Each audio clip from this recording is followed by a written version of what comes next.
Title: Mozon Underground, the crawling disaster, the living madness, the king of catastrophe, the walking pain and suffering, the prince of the moon and Mercury, the forever two nature's demon, the god of monarchy. Prologue.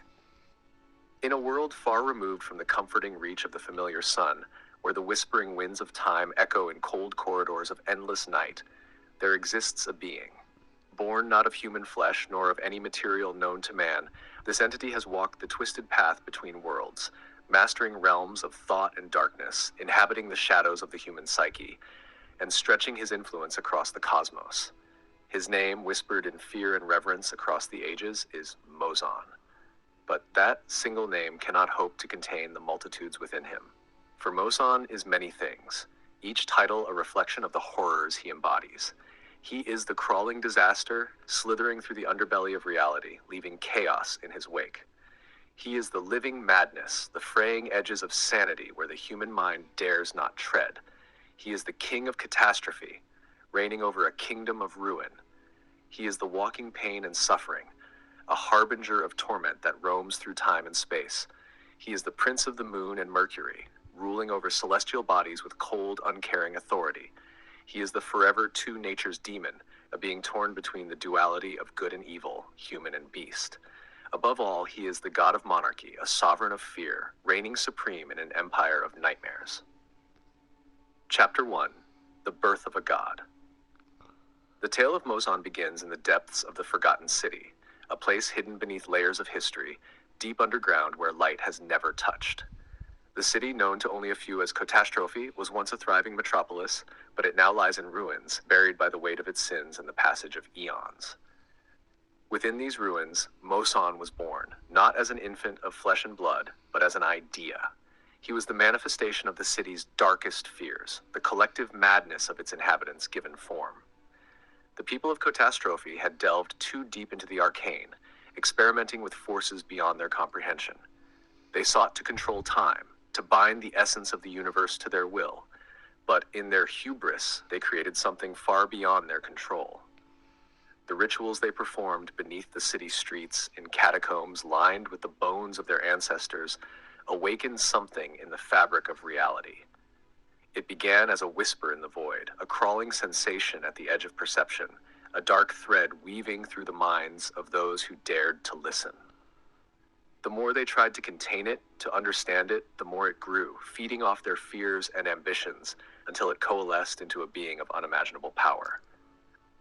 Mozon emerged from the depths of the city, a formless entity at first, but quickly adapting, taking on aspects of the fears and nightmares that birthed him. He became a being of many faces, each one a reflection of the madness within those who created him. He was both a curse and a protector, a ruler and a destroyer. And as he grew in power, he spread his influence beyond Catastrophe, reaching out to the surface world, to the moon, to Mercury, and beyond. Chapter 2: The Crawling Disaster. As Mozon gained power, he became known by many names, each reflecting a different aspect of his being. The first of these was the Crawling Disaster, a title earned through the chaos he wrought upon the world. The surface world was unprepared for Mozon's arrival. He did not come with armies or weapons. He was the disaster itself. His presence was felt in the trembling of the earth, the roaring of the seas, and the shifting of the winds.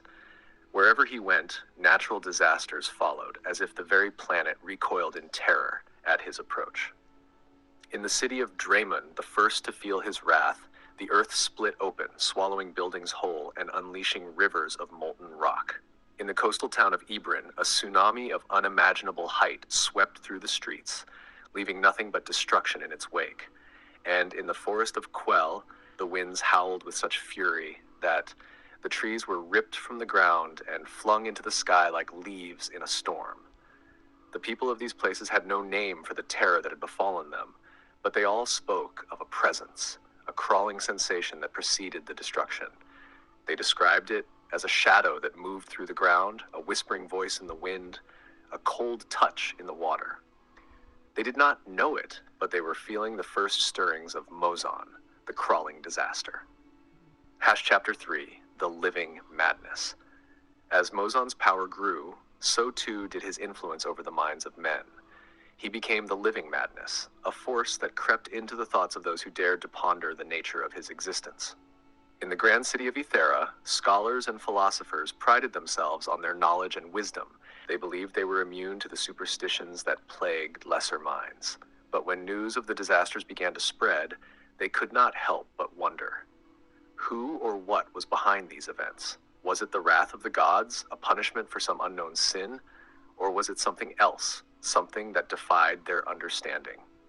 It was in Ethera that Mozan found his next victims. He did not destroy the city with earthquakes or floods. He attacked its people in a far more insidious way. He planted the seeds of doubt in their minds, whispering to them in the dead of night, sowing confusion and fear.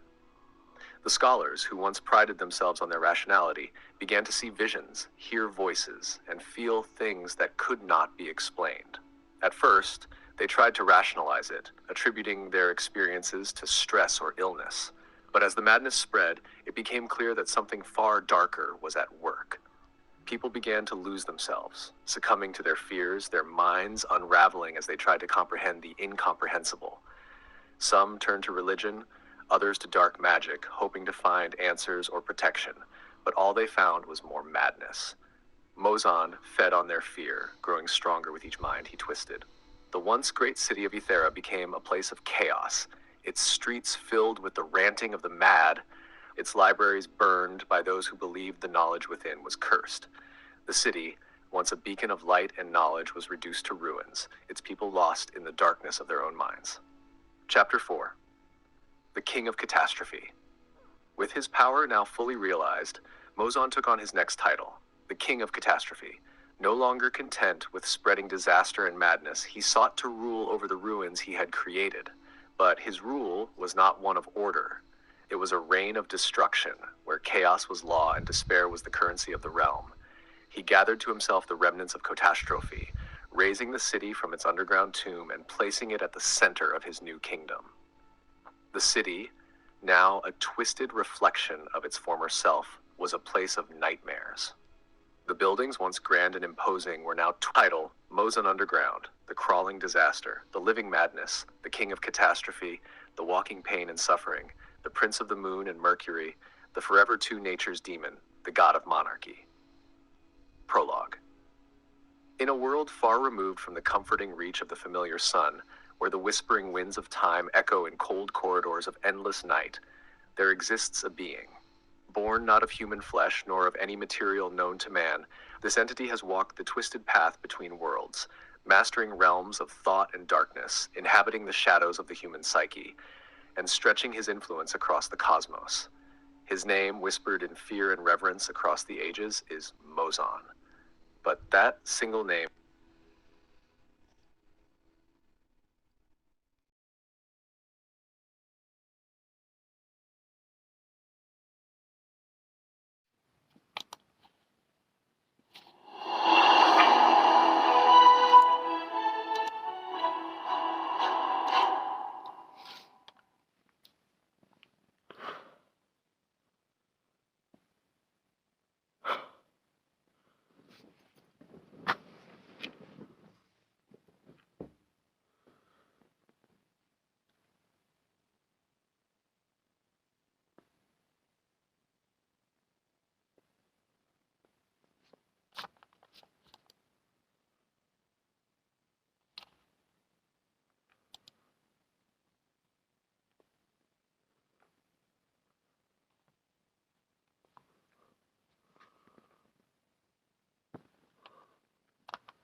Um,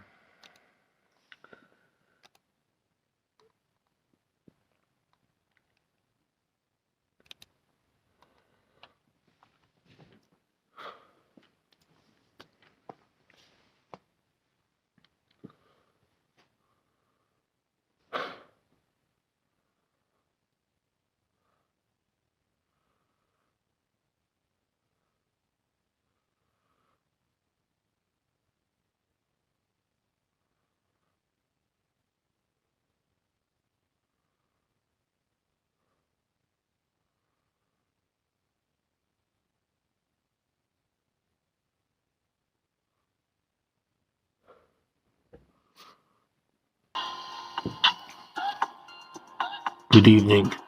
Today marks a new day for my new video. So, listen closely, for what I am about to tell you might be what you want to hear. Absolutely. Listen to this shit. It's about to get nasty. Oh, sorry for being interrupted. I am undisputed. I am completely insane, and now the days are numbered. For you see, it's all a delusion. We are all suffering. My true name is Masson Underground, the crawling chaos, the living madness, the walking pain and suffering, the king of the yellow suit, the forever two-nature demon, the god of 1,000 forms.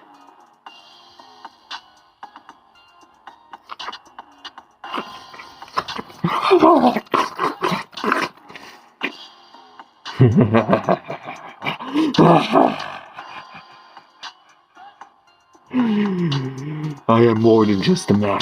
I'm a philosophy. I'm an idea. I'm an undisputed champion of this game, and you cannot provide me with more diabolical insights into human psychology than me. No one can disrupt the madness that's inside of me. And now, unfortunately, we are all doomed, and the great mighty god Cthulhu will rise from his desolate temple Royale to destroy this black card human life.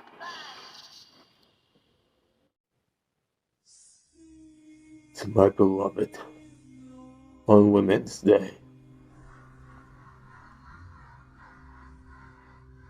my darling, my sweet angel, if you ever choose me, I will be in debt to you forever in my life, because I don't deserve you. You are everything right now to me. And seeing me like this, wearing this mask, I am ashamed. I am ashamed that I have done what I've done with these video diaries. But please, don't forgive and forget, for I am not worthy. But I believe in hope, and I believe in us. Please don't tell me that I work for nothing in this life just to lose you. This life of ours, in my mind, we can go on further in life than we ever could, because we can do it better than the rest of humanity. We are the ones who can make beauty save the world. We are the ones that would bring love and peace among the streets, among the houses, among the families, among the children, and then among everyone. I think that love is something we don't give up on.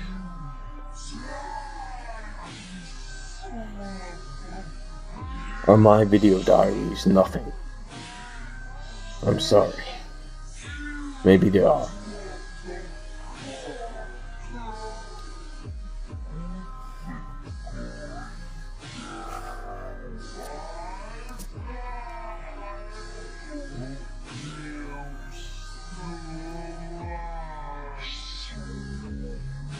Thank you. Women's Day has been overwhelming for me. And I'd like to thank each and one of you out there who is reaching out into the minds of the people that need your help. I want to thank the people who have not forgotten Women's Day. If any of you women are oppressed in life, just know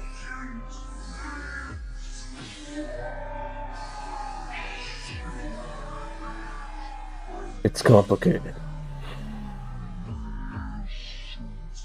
And I might be rambling right now in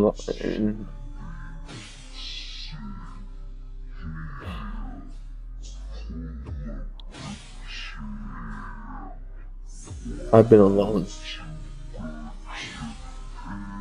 I've been very alone in my life.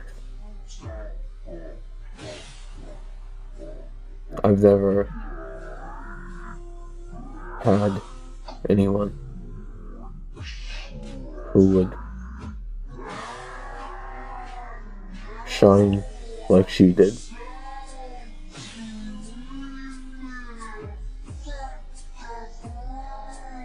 This is the point where I don't want to give up on you. So if you're seeing this,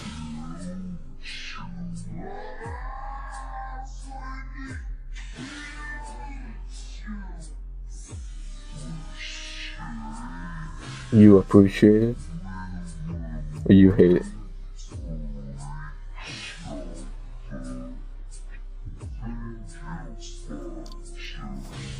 Women's Day has been very overwhelming for me because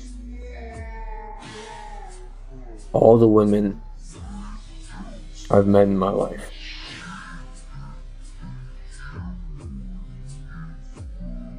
they never thought of me as someone who deserves loving.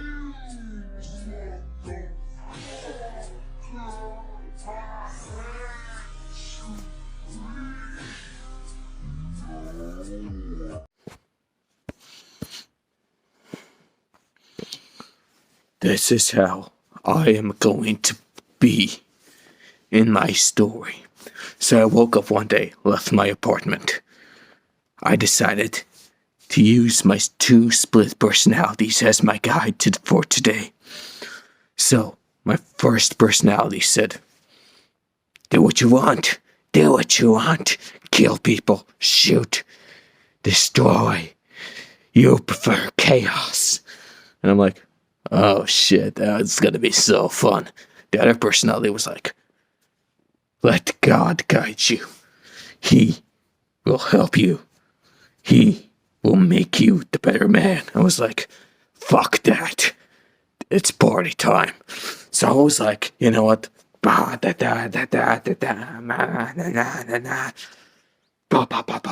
Fuck you, coppers. Fuck you. And obviously, I did a lot of explosions. So, then I heard the radio station. We got like a real terrible case here. You know, the fucker, you know, the one driving the car, you know, exploding all the cop cars. Alright, let's turn this shit up.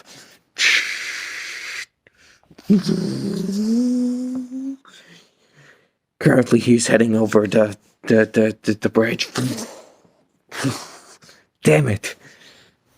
They didn't open it too wide in time. Ha! I'm scot-free. Alright, so I just escaped the cops. The radio seems to say so. So, now that I'm on the news, I'm like, fuck it.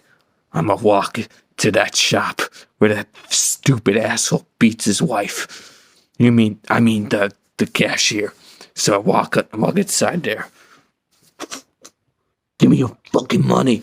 No, please. I'll give you store credit. I said the fucking money. No, please. I have a wife who I beat and 3 girlfriends. I said give me the fucking money. No. Yes. Why did you drive over your own dog? And you called the homeless man who was sleeping outside your fucking store. Well then, tell the homeless guy I say hello, dickhead. Ah, shit, call the cops. Well, this is gonna be so fucking sick. I'd like to buy this wank book, please. That was out of context. Alright, sorry. Now, what do I do now? You're supposed to fucking run, you fucking asshole. Oh yeah, right. So I run out, and someone stole my whip. So you know what? I take that motorcycle, and guess what? Throwing the sticky bombs behind me. I'm like, it's a dead end, I'll be sitting ducks. But no, I got another idea. I'm a fucking jump off that ledge. And I'm gonna be wasted, but fuck it. Just call me Angel of the Morning, Angel. I hop in another dude's car, but through the windshield, you know? I'm like, I'm looking for Francis. Have you seen this man? Oh, bitch slapped the shit out of me. Alright, now we're fighting inside the car, right? And you know what? I take out my Mac 47 and I blast that fucker right in the eye. Boom, he dead. Now, the next guy, I take out my lighter and I basically break it. Then I shove it up his nostril and I say, fuck you, nigga. I'm white. Because he was black. Racist. Oh shit, that black guy just smacked the shit out of me. Well, this is an awkward situation, but first, I'ma fucking escape. So, I take the driver, I push him out of the car, I start driving, I also shoot those two idiots at the back. Now, I got a new whip and I'm escaping. What do I do now? I already beat up those two fuckers and the cops are on my tail again. More sticky bombs. Then I take the dead guy, hold the wheel, then I jump out. And this is the cool part. I escape on foot. So what do I do now? Do I keep hiding as a fugitive? Or do I walk around like nothing ever happened? Boom. Nothing ever happened. Hell yeah.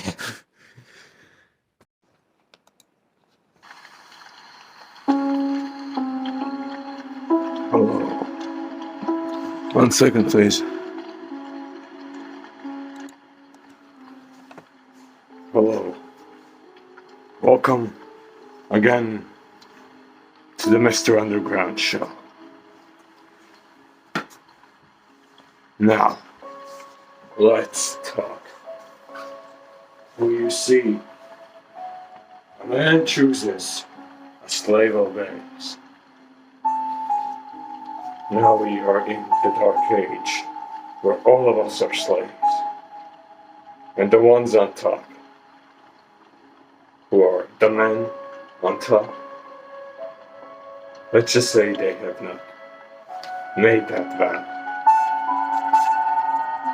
They have not made that vow to swear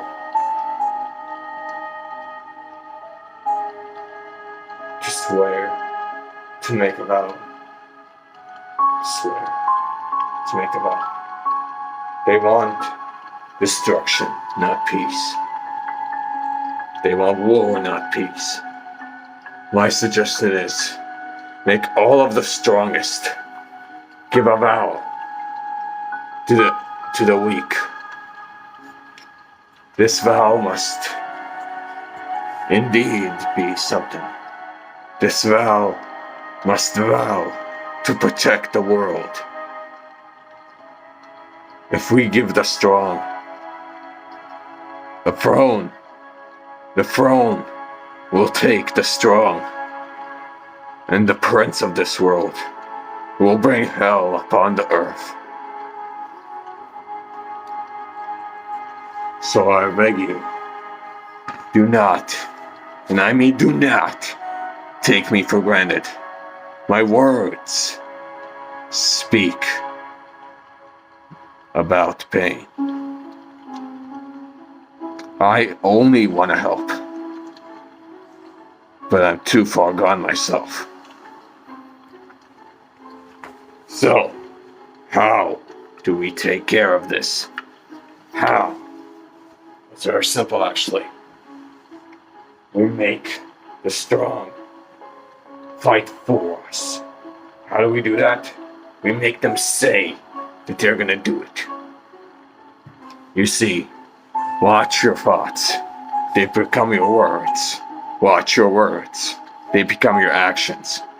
Watch your actions. They become you. Please, let's bring love upon the earth.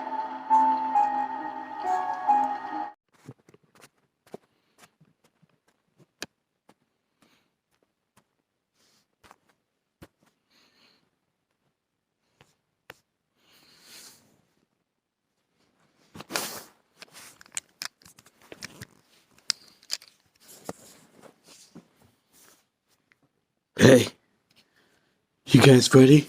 You guys ready? Mr. Underground is back. Back again. And this time, we're having a bunch of fun. Tonight, I'm gonna tell you my stories. Hell yeah, this is gonna be one of those episodes. Because, motherfuckers, this is where it all began. So, today, I have two split personalities. One is magic, the other... we'll have to find out and see. And then there's me. Now, let's say my son, Roy.